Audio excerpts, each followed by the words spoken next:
Bem-vindos à nossa análise. Hoje a gente vai explorar um material bem interessante que faz parte do acervo lá do Bookencast, sabe? O podcast do canal Arqueobook. Ah, legal! E qual o livro da vez? É Antropologia do Ciborgue, As Vertigens do Pós-Humano, organizado pelo Thomas Tadeu. E, assim, para começar essa conversa, Certo. a gente vai focar só nos textos de abertura mesmo, tá? A introdução do próprio Tadeu, Nós Ciborgues, o Corpo Elétrico e a Dissolução do Humano, Uhum. e também aquele perfil da Donna Haraway, que o Hari Kunzru escreveu. Você é um ciborgue. Ótimo começo. Esses textos já jogam a gente direto no olho do furacão, né? Exato. A ideia aqui é pegar as provocações principais dessas primeiras páginas. Tipo, o que significa ser humano hoje, nesse mundo tão tecnológico? Pois é. É uma excelente porta de entrada, porque esses textos eles colocam a gente de cara com essa figura complexa do ciborgue. Sim. E quando a gente fala em pós-humano aqui, não é só tipo ficção científica distante, né? Não. É mais essa constatação de que, olha, a tecnologia se misturou tanto com a gente que está mudando a própria definição de humano. Tá borrando as fronteiras. Exatamente. Aquelas fronteiras que pareciam sólidas, sabe? Mente e corpo, organismo e máquina, natureza e cultura, Tudo misturado. tudo misturado. E aí o ciborgue, como o Tadeu apresenta e como Kunzru mostra na Haraway, vira uma lente, uma ferramenta para a gente examinar nossa subjetividade hoje. Então, vamos pegar essa introdução do Thomas Tadeu primeiro. Ele já começa com uma pergunta forte, né? Onde que termina o humano e começa a máquina? Ou o contrário, né? Talvez hoje seja o inverso, a pergunta mais pertinente. É uma boa. E ele argumenta que essa ideia de um eu coeso, sabe, uma subjetividade estável, isso está em crise. Ele chama de construção em ruínas. Sim, e ele dá um contexto para isso, né? Ele lembra que essa noção de sujeito já vinha sendo, digamos, abalada faz tempo. Por quem, por exemplo? Ele cita Marx, mostrando as determinações econômicas, Freud com o inconsciente, Nietzsche questionando a moral e depois, claro, Foucault, Deleuze e Derrida. Que mostraram como a linguagem e o poder nos moldam, né? Isso. E o Tadeu também lembra das críticas feministas e pós-coloniais. Elas apontaram como aquele sujeito universal, bom, muitas vezes era só o homem branco europeu, né? Certo. Mas o ponto-chave para ele, o diferencial agora, é como a tecnologia acelera essa dissolução do sujeito. E como ele faz essa conexão entre tecnologia e crise da subjetividade? Parece que para ele a tecnologia é tipo o golpe final nessa ideia do humano puro separado. Exatamente isso. O Tadeu argumenta que são as transformações concretas, no corpo mesmo. Ele fala de clones, ciborgues, esses híbridos que ele chama de tecnonaturais. Tecnonaturais. Gostei. Tipo misturas de tecnologia e natureza. São essas coisas que forçam a gente a repensar o que seria a alma, a subjetividade. Entendi. Ele descreve um promíscuo acoplamento, essa é a expressão dele, entre humano e máquina em todo lugar. Essa fusão não é mais a exceção, virou a regra. E ele dá exemplos bem palpáveis disso, né? Coisas do nosso dia a dia mesmo. Sim, e é interessante o jeito que ele agrupa. De um lado, o organismo que se torna artificial. Pensa em implantes médicos, transplantes, próteses super avançadas, órgãos artificiais, modificação genética. Coisas bem high-tech. Mas também coisas mais comuns, tipo anabolizantes, psicofármacos que alteram a mente, até atletas e modelos com corpos otimizados quase como máquinas. E do outro lado? Do outro lado, a máquina que simula ou até supera capacidades humanas. Inteligência artificial, robôs na indústria, biotecnologia, realidade virtual. Entendi. Mas o ponto principal para o Tadeu não é só fazer a lista, sabe? É como essa mistura onipresente de carne e circuito, de orgânico e elétrico, torna a distinção quase impossível. A gente vive imerso nesses corpos humano-elétricos. E essa onipresença toda levanta aquela questão filosófica mais profunda que ele menciona, né? Sobre a nossa singularidade. Se uma máquina pode agir como a gente sem ter nossa interioridade, o que define a gente, então? Consegue fazer tarefas humanas complexas sem precisar daquele macio e fofo tecido da nossa consciência, o que sobra da ideia de uma essência humana única? Complicado. Pois é. E isso força a gente, segundo Tadeu, e aqui ele ecoa pensadores como Deleuze, a talvez repensar a própria ontologia, o jeito como a gente entende o que é o mundo. Talvez o mundo não seja feito de sujeitos isolados agindo uns sobre os outros. E qual seria a alternativa? Porque essa ideia de abandonar o indivíduo como unidade principal é bem radical, né? A alternativa que ele sugere, e que vem muito de Deleuze, é pensar em termos de fluxos e intensidades. Fluxos e intensidades, como assim? Imagina correntes, sabe? Correntes de informação, de desejo, de capital, atravessando tudo.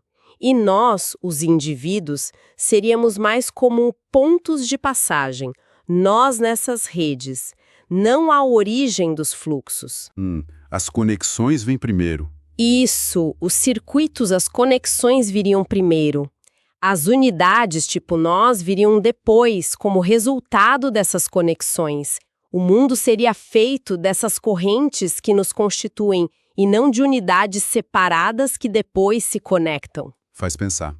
E ele termina essa parte com um chamado bem direto, quase um comando elétrico, né? Sim, é uma conclusão muito impactante e provocadora. Ele diz: integre-se, pois, à corrente. Plugue-se, ligue-se a uma tomada, ou a uma máquina, ou a outro humano, ou a um cyborg. Forte. E continua: eletrifique-se. O humano se dissolve como unidade. É só eletricidade. Tá ligado? É uma imagem muito poderosa dessa dissolução do humano tradicional na rede elétrica, dessa conectividade toda que a gente vive. Deixa a gente pensando na nossa própria existência plugada. Nossa, total. E essa imagem do corpo elétrico do Tadeu prepara o terreno direitinho para a gente encontrar a Dona Haraway no texto do Harry Kunzru, né? Você é um ciborgue. Com certeza. Porque a Haraway, pelo que o Kunzru mostra, argumenta de um jeito muito prático que essa eletrificação, essa condição ciborgue já é a nossa realidade. Já tá aqui. Exato. O Kunzru vai entrevistar ela lá na Califórnia, num lugar que ele descreve como surpreendentemente comum, nada futurista. O que já é um contraste interessante por si só. Sem dúvida. E a ideia central que o Kunzru pega da Haraway é justamente essa. Nós já somos ciborgues. Não é coisa do futuro, não precisa ter implante de metal saindo da cabeça. Não precisa. Não, é sobre a nossa relação intrínseca, inescapável com a tecnologia. O Kunzru apresenta Haraway, professora de História da Consciência, com raízes na contracultura dos anos 60. Figura interessante. Muito. Influente em áreas super diversas da biologia, filosofia e um ícone para as chamadas ciberfeministas. E como o Kunzru ilustra essa ideia? De que já somos ciborgues no dia a dia. Ele usa exemplos bem concretos da Haraway, né? Sim, exemplos que ajudam a tirar o ciborgue daquele pedestal exótico, sabe? Ele menciona academias de ginástica, com as máquinas, os suplementos.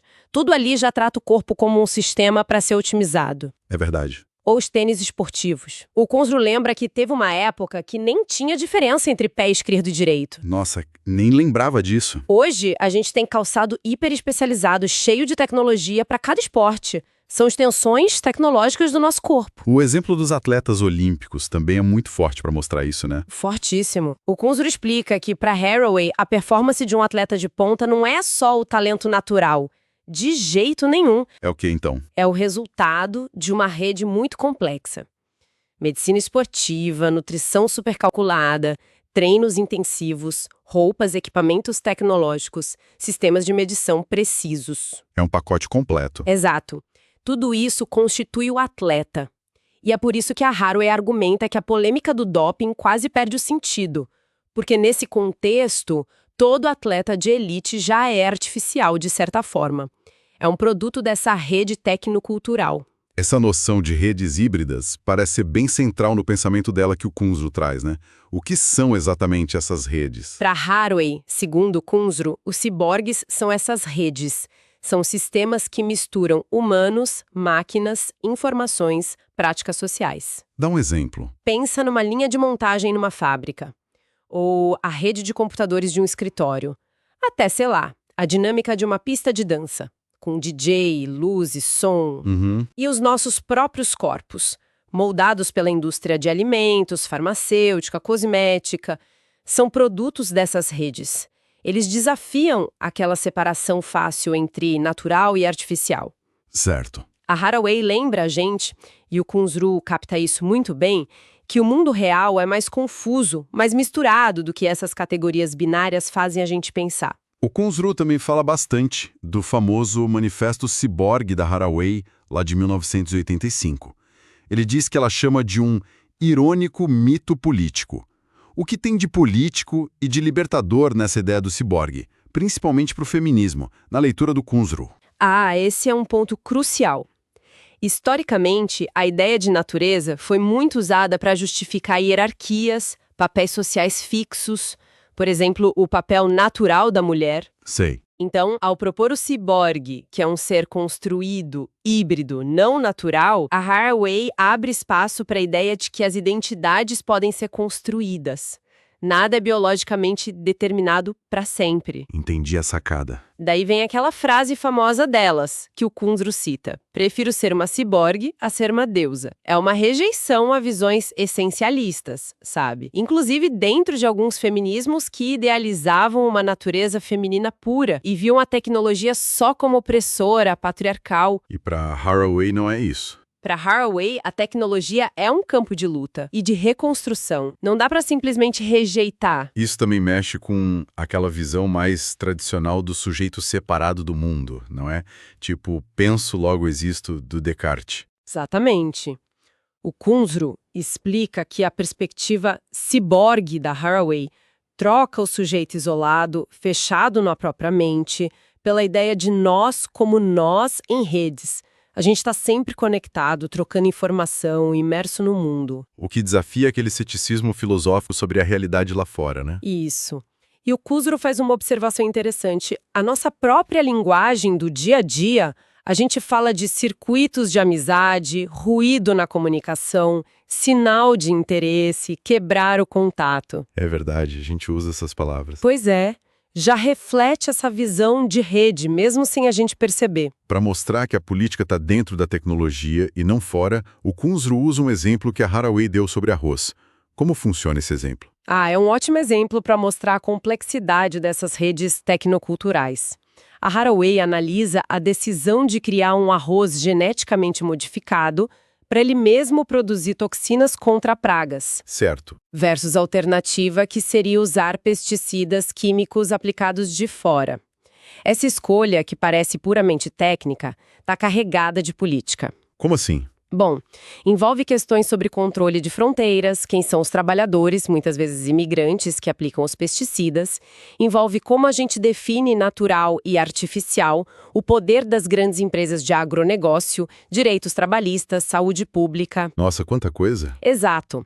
As perguntas fundamentais, quem vive, quem morre, quem lucra, quem paga o preço, elas estão, segundo a Haraway via Kunzru, incorporadas na própria tecnologia do arroz. Não dá para separar técnica e política. Uma coisa está dentro da outra. O Kunzru também menciona a formação da Haraway em biologia, né, e como isso influenciou o trabalho dela, especialmente sobre primatas. Qual a conexão aí? Ele aponta que essa formação científica deixou a Haraway muito atenta a como ciência, política, cultura, até religião, está tudo interligado. O trabalho dela sobre primatologia, por exemplo, não só questionou aquela fronteira rígida entre humanos e outros animais, mas também mostrou como as descrições científicas da sociedade de primatas podiam variar. Variar como? Por exemplo, primatologistas homens e mulheres às vezes enfatizavam aspectos diferentes da organização social dos macacos. Um podia focar mais na hierarquia, outro mais na cooperação, talvez refletindo seus próprios pressupostos sociais sobre poder, gênero. Entendi. A ciência nunca é totalmente neutra. Exatamente.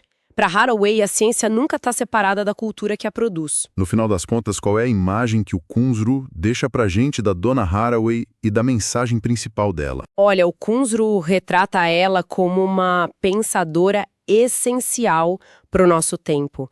Alguém que ajuda a gente a enxergar além daquelas divisões simplistas, sabe? Natureza-cultura, humano-máquina, homem-mulher. Divisões que acabam limitando nossa compreensão e nossa ação. E a mensagem central? A mensagem central que ele destaca é poderosa e direta. A tecnologia não é neutra, estamos dentro daquilo que fazemos e aquilo que fazemos está dentro de nós. Vivemos em um mundo de conexões e é importante saber quem é que é feito e desfeito. Uau! É um chamado à consciência, né, e à responsabilidade dentro dessa realidade toda interconectada que a gente cria e habita. Então, recapitulando essa nossa primeira conversa aqui sobre a antropologia do ciborgue. O que fica mais forte desses textos iniciais do Tadeu e do Kunzru? Fica bem evidente que a figura do ciborgue, sabe, longe de ser só fantasia, funciona como uma ferramenta de análise muito potente para hoje. Sim. Ela obriga a gente a encarar o quão borradas estão as fronteiras entre nós e as nossas criações tecnológicas. Entre o que a gente chama de natural e de artificial. E o ponto crucial é que isso não é futuro, né? De jeito nenhum. É a nossa realidade presente. Essa condição híbrida já está aqui. É um reconhecimento de que a gente já vive nesse mundo de redes, fluxos, conexões, como os dois textos argumentam, cada um do seu jeito. Exato. E que a gente precisa entender a política que está embutida na própria tecnologia que nos cerca e nos forma. Realmente faz a gente parar para pensar no nosso lugar nisso tudo. Exatamente. Acho que pensar em termos de redes e reconhecer a política na tecnocultura são talvez os pontos de partida mais fortes que esses textos nos dão para continuar explorando. E olha só, esta foi só a introdução, né? Um primeiro olhar nessas ideias provocadoras da antropologia do ciborgue. Só o começo. Na nossa próxima análise, a gente vai mergulhar de cabeça no texto mais famoso, o texto central dessa coletânea, o próprio Manifesto Ciborgue, da Donna Haraway. Esse promete. Vamos explorar as propostas mais radicais dela, as implicações para a identidade, para a política, para o futuro. Enfim, continuem com a gente para aprofundar essa investigação. Agora vamos para a parte final da análise do conteúdo do livro. Isso. Agora a gente foca em dois textos que são, assim, centrais na coletânea Antropologia do Ciborgue, né? O Manifesto Ciborgue, Ciência, Tecnologia e Feminismo Socialista no final do século XX, da Donna Haraway, e também A Genealogia do Ciborgue, do Hari Kunzru. Textos que, nossa, fizeram barulho, né? Mexem muito com essa nossa relação que está cada vez mais misturada com a tecnologia e acabam questionando o que é ser humano hoje em dia. O da Haraway, que é lá do final dos anos 80, virou um clássico quase na hora, né? Colocou essa figura do ciborgue bem no centro da discussão. E é super importante entender a pegada dela. A Haraway não está usando o ciborgue só como, sei lá, um personagem de filme. Para ela, ele é um mito político, sabe? Com muita ironia, feito para desafiar umas ideias bem antigas, bem estabelecidas aqui no Ocidente. Já o Kunzru faz um caminho diferente. Ele vai investigar a história real mesmo, a origem, como o conceito e a tecnologia do ciborgue evoluíram. Os dois textos, cada um do seu jeito, forçam a gente a repensar umas fronteiras que pareciam muito sólidas. Então vamos começar pelo Manifesto da Haraway. Ela mesma fala que é um mito político irônico. E diz que quer ser fiel ao feminismo, ao socialismo, ao materialismo. Mas de um jeito, como ela chama, blasfemo. Sem muita cerimônia, né? E a figura-chave, claro, é o ciborgue. Exatamente. E o ciborgue para Haraway é justamente esse híbrido, né? Metade máquina, metade organismo. Uma criatura que existe tanto na nossa realidade social quanto na ficção. Ela argumenta que isso não é só uma fantasia para o futuro, mas é a nossa condição agora, a nossa ontologia. Nossa. É como ela diz, tipo, somos todos quimeras, híbridos teóricos e fabricados de máquina e organismo. Somos, em suma, ciborgues. Não é só uma metáfora, entende? É quase um retrato de quem a gente já é. Ok. Vamos tentar desembrulhar isso melhor. Por que essa imagem do ciborgue é tão importante para ela? Parece que a Haraway usa essa figura quase como uma ferramenta para quebrar umas ideias muito fortes no pensamento ocidental, é isso? Isso mesmo. Ela questiona mitos de origem, aquela saudade de uma unidade perfeita que talvez nunca tenha existido, e principalmente essas divisões clássicas, mente e corpo, né? Organismo e máquina, natureza e cultura, humano e animal, até o físico e o não físico. O ciborgue chega para bagunçar essas gavetinhas. Exato. A Haraway aponta 3 quebras de fronteira principais que o ciborgue simboliza e que, na verdade, já estavam acontecendo. A primeira é essa linha entre humano e animal. A biologia, a evolução já mostravam há muito tempo como essa divisão é meio artificial. O ciborgue aí não vem para reforçar a separação, mas para mostrar um acoplamento perturbador e prazerosamente estreito, uma conexão bem íntima, talvez até desconfortável, com outros seres vivos. E a segunda quebra que ela menciona entre organismo e máquina, essa parece que bate ainda mais forte hoje em dia, né? Com certeza. As máquinas mais antigas ainda tinham aquela ideia do fantasma na máquina, uma separação mais clara. Mas as máquinas de hoje, especialmente as da era da informação, são, como a Haraway fala, perturbadoramente vivas. Pensa em inteligência artificial, algoritmos. Sim. Ao mesmo tempo, nós humanos, em certos aspectos, ficamos assustadoramente inertes, talvez mais passivos diante da tecnologia. Isso embaralha tudo, né? A diferença entre o que é natural e o que é artificial, o que a gente cria e o que meio que cria a gente. E ainda tem a terceira distinção, a do físico e não físico, que também vai para o espaço. Sim, essa vem muito com a miniaturização. A microeletrônica, o chip de silício, a tecnologia ficou em todo lugar, mas muitas vezes invisível. Ela opera no nível dos sinais, dos códigos, da informação pura. A Haraway tem uma imagem ótima para isso. Nossas melhores máquinas são feitas de raios de sol. Nossa. Porque elas são leves, limpas, basicamente sinais, ondas. Essa desmaterialização aparente torna o controle e a influência da tecnologia mais sutis e, ao mesmo tempo, mais profundos.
É aqui que a coisa fica realmente interessante. Qual a implicação política disso tudo, pensando no feminismo e no socialismo, que estão lá no título do manifesto? E aquela frase famosa dela: prefiro ser uma ciborgue a ser uma deusa. O que ela quer dizer com isso, afinal? Ah, essa frase é uma bomba. É um ataque direto a certas visões do feminismo da época. Muitas viam a tecnologia como algo inerentemente masculino, patriarcal, sabe? e pregavam um retorno a uma suposta natureza feminina, a tal da Mãe Terra como o caminho para a libertação. Uhum. Lembro disso. E a Haraway bate de frente. Ela diz, peraí, se essa ideia de natureza foi usada historicamente para justificar a opressão, tipo, dizendo que mulheres são naturalmente inferiores ou naturalmente feitas para cuidar, então abraçar a figura do ciborgue, que é construída, que é artificial, abre um espaço político novo. É rejeitar essa nostalgia por uma pureza que nunca existiu. Isso tem a ver com a crítica dela às identidades baseadas numa essência, certo? Tipo, ser mulher é. Precisamente.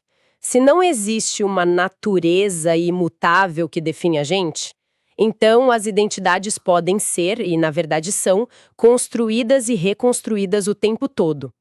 Haraway é bem direta. Não existe nada no fato de ser mulher que naturalmente una as mulheres. A identidade ciborgue que ela imagina não busca essa unidade baseada numa essência. Pelo contrário, ela abraça a parcialidade, a contradição, a ironia, até o que ela chama de perversidade. Perversidade. No sentido de ir contra a norma, de não se encaixar no esperado. É uma identidade que ela chama de pós-gênero, que não sonha com aquela totalidade orgânica, perfeita, e não acredita no mito do jardim do Éden, sabe? Aquela pureza original perdida. Entendi. Isso leva para outro conceito importante dela, a informática da dominação. Ela argumenta que a sociedade mudou. Saiu de um modelo mais orgânico, industrial, para um sistema baseado em informação, mais flexível, que ela chama de polimorfo. Como isso funciona na prática? Meio abstrato ainda. É uma mudança grande na forma como o poder opera e controla as coisas. A Haraway até faz uma tabela para comparar os termos antigos e os novos. Por exemplo, onde antes a gente falava de organismo, agora se pensa em componente biótico, tipo uma peça num sistema maior.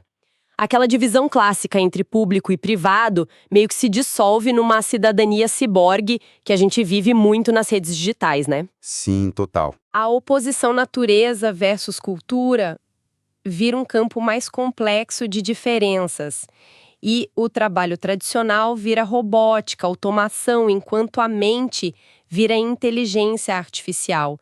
São exemplos para mostrar como a lógica da informação está reconfigurando tudo. E quais as consequências dessa nova ordem da informática da dominação? Como o controle muda? O controle fica mais distribuído, opera mais por redes, códigos, interfaces, gerenciando fluxos de informação. A grande ameaça nesse sistema não é tanto a exploração física da fábrica, como era antes, mas sim a interrupção da comunicação, o estresse de estar sempre conectado ou a exclusão da rede. Faz sentido. E isso tem implicações bem específicas para as mulheres. Haraway ergue um conceito da Rachel Grossman, Mulheres no Circuito Integrado, para analisar isso. Explica um pouquinho esse conceito. Mulheres no circuito integrado. A Grossman criou esse termo para descrever como as mulheres são inseridas e muitas vezes exploradas nesse novo sistema global de produção, reprodução e comunicação, que é totalmente redesenhado pela tecnologia. Pensa, por exemplo, na feminização de certos trabalhos que se tornam super precários, como nas linhas de montagem de eletrônicos na Ásia. Sim, já ouvi falar. Ou na expansão do trabalho doméstico para fora de casa, tipo o trabalho de cuidado, ou mesmo nessas plataformas digitais de serviço. E tem a vulnerabilidade específica das mulheres nessas redes globais. Elas estão ali, no centro do circuito, mas frequentemente nas posições mais frágeis, mais exploradas. E como a identidade política que a Haraway está propondo para o ciborgue se diferencia do que, sei lá, o marxismo ou outros feminismos radicais da época estavam sugerindo? Boa pergunta. A Haraway critica essas teorias porque, na visão dela, elas tentavam criar uma unidade total, sabe? Queriam juntar todo mundo sob uma bandeira só. Ou a classe trabalhadora para o marxismo, ou uma suposta experiência universal de opressão feminina para alguns feminismos. E ela argumenta que essa busca por unidade acaba apagando diferenças muito importantes, como a questão racial, por exemplo. A identidade política do ciborgue, ao contrário, não parte de uma essência comum nem de uma inocência original. Ela se constrói na afinidade, na coalizão entre diferentes, mesmo que não sejam iguais. Ela dá exemplos de como isso poderia funcionar na prática? Essas coalizões? Sim, sim. Ela se inspira muito em teóricas feministas não brancas. Ela menciona a ideia de consciência de oposição da Sheila Sandoval, que é essa habilidade que grupos marginalizados têm de ver o sistema de um jeito crítico único, e também a figura da Sister Outsider, da Audre Lorde. São identidades que se formam justamente por estarem meio fora das categorias dominantes, mas que se conectam por objetivos políticos em comum, por afinidade, entende? Não por serem idênticas por natureza. E a linguagem nisso tudo, a escrita, como entra nessa história ciborgue? É fundamental. Para Haraway, a escrita é uma tecnologia-chave do ciborgue. Ela dá o exemplo de como escritoras chicanas, como a Cherry Moraga, releram a figura histórica da Malinche. Aquela indígena que foi intérprete do Cortés. Essa mesma. Tradicionalmente vista como traidora, né? Mas essas escritoras ressignificam a Malinche como uma sobrevivente muito habilidosa que usou a linguagem do colonizador para criar algo novo, uma identidade mestiça, híbrida.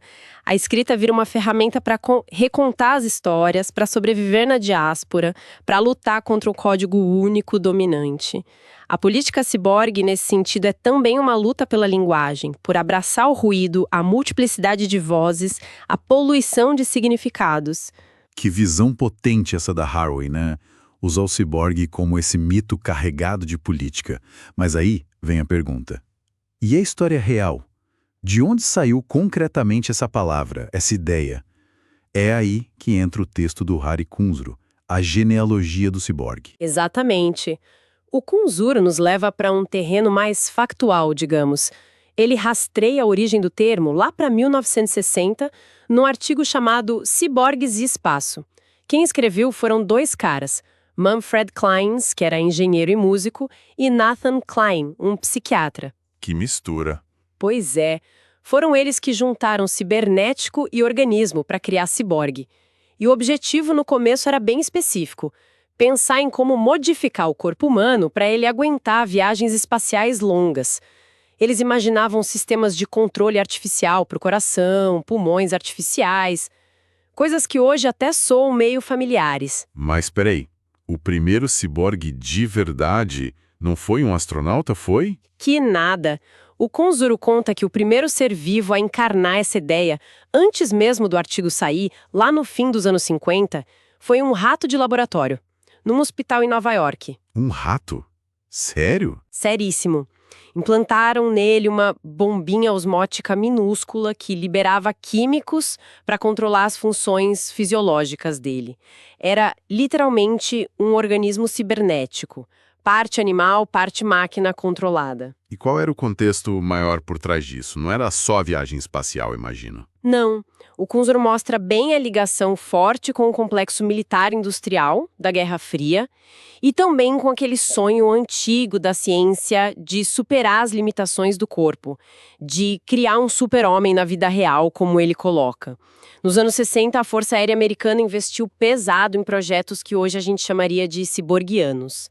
Exoesqueletos para dar super força, tentativas de interface cérebro-máquina com biofeedback, sistemas super avançados de suporte à vida para pilotos. O que é fascinante aqui é como o Kunzru conecta isso tudo com as ideias da cibernética, lá do Norbert Wiener. Essa conexão é o pulo do gato. O Wiener, lá em 1948, com o livro Cybernetics, propôs uma teoria geral de controle e comunicação que serviria tanto para animais quanto para máquinas. O conceito central é o de feedback, né? A ideia de sistemas que se autorregulam, recebendo informação do ambiente e ajustando o comportamento. A partir daí, o corpo humano começou a ser visto, principalmente nos meios científicos e militares, como um sistema de informação, quase um computador de carne, na expressão do Kunzru. E aí, melhorar o corpo virou uma questão de engenharia de sistemas. Como otimizar os fluxos de informação, como conectar sistemas externos para melhorar a performance. E o Kunzru faz questão de diferenciar o ciborgue de figuras mais antigas, tipo aqueles autômatos, o turco jogador de xadrez ou até o monstro de Frankenstein. O que tem de fundamentalmente diferente no ciborgue? É informação e os sistemas de controle que se autoajustam. O ciborgue não é só uma máquina imitando a vida ou um corpo remendado. É uma máquina de informação, um sistema que processa dados e se regula com base neles. Essa é a herança direta da cibernética do Wiener. Não é só sobre a mistura física de carne e metal, mas sobre a integração de sistemas de controle e comunicação. E qual foi o legado que ficou da cibernética segundo Kurzweil? Porque aquele sonho do Wiener de uma ciência universal não vingou totalmente, né? Não vingou como ele imaginou. Afinal, controlar máquinas, animais e sociedades são coisas bem diferentes, com complexidades distintas. Mas a cibernética deixou uma marca profunda. Ela nos deu essa visão de mundo como um emaranhado de redes, de sistemas de informação interconectados e plantou essa intuição, que hoje é super forte, de que a fronteira entre pessoas e máquinas estava ficando cada vez mais borrada. O Kurzweil escreveu isso nos anos 90. Como ele viu o ciborgue aparecendo naquela época no dia a dia das pessoas. Ele já percebia que o ciborgue tinha se tornado algo mais sofisticado, mas ao mesmo tempo mais doméstico, mais comum. Ele olhava para a medicina, próteses de quadril super avançadas, implantes cocleares para ouvir, pesquisas com implantes de retina, marca-passos, tudo isso já era a tecnologia se integrando fundo nos corpos. Verdade. Ele também mencionava os sistemas de informação online e a internet começando a bombar, funcionando como próteses de memória, expandindo nossas capacidades cognitivas. E, claro, os exemplos militares continuavam firmes e fortes, como os pilotos de caça supersônicos que são totalmente dependentes da tecnologia integrada para conseguir pilotar aquelas máquinas. E é interessante ver como Kurzweil e a Haraway acabam se encontrando aqui. Muito. A genealogia que o Kurzweil traça mostra as raízes bem materiais, históricas, muitas vezes ligadas ao militarismo, à medicina, como a gente viu daquela figura que a Haraway usa de um jeito tão forte como mito, como metáfora política. No fundo, os dois, vindo de lugares diferentes, estão falando da mesma coisa, dessa penetração cada vez mais funda da tecnologia nos nossos corpos, nas nossas identidades, na sociedade, tudo mediado por sistemas de informação e controle. Aquela fronteira dura entre humano e máquina parece mesmo coisa do passado. Então, tentando amarrar as pontas aqui, a Haraway nos oferece o ciborgue como um mito potente, uma ferramenta para a gente pensar e agir nesse mundo de fronteiras que estão se dissolvendo. Ela propõe uma política feminista que foge da busca por pureza ou por uma identidade única e aposta mais na afinidade, na parcialidade e em assumir a responsabilidade pelas tecnologias que a gente cria e que também nos criam. Ligada à cibernética, à Guerra Fria, à exploração espacial, aos avanços da medicina. Isso reforça muito a ideia do corpo como um sistema de informação e mostra como essa mistura de humano e máquina já está no nosso dia a dia, de jeitos que a gente às vezes nem para pensar. Então, o que tudo isso significa para a gente hoje? A leitura desses dois textos juntos sugere que aquela separação que a gente fazia, sabe, entre o humano natural de um lado e a tecnologia artificial do outro, está cada vez mais difícil de sustentar.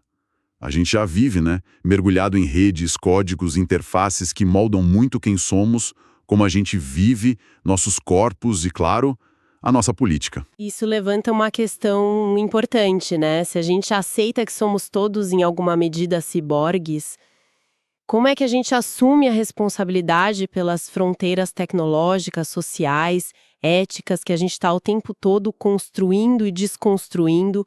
Como podemos usar essa nossa condição híbrida, não para tentar voltar para uma natureza ou uma inocência que talvez nunca tenha existido, mas quem sabe para regenerar possibilidades de conexão, para construir futuros onde a tecnologia, que no fim é uma extensão da gente mesmo, sirva mais à vida, à justiça, à afinidade e menos só o controle e a dominação.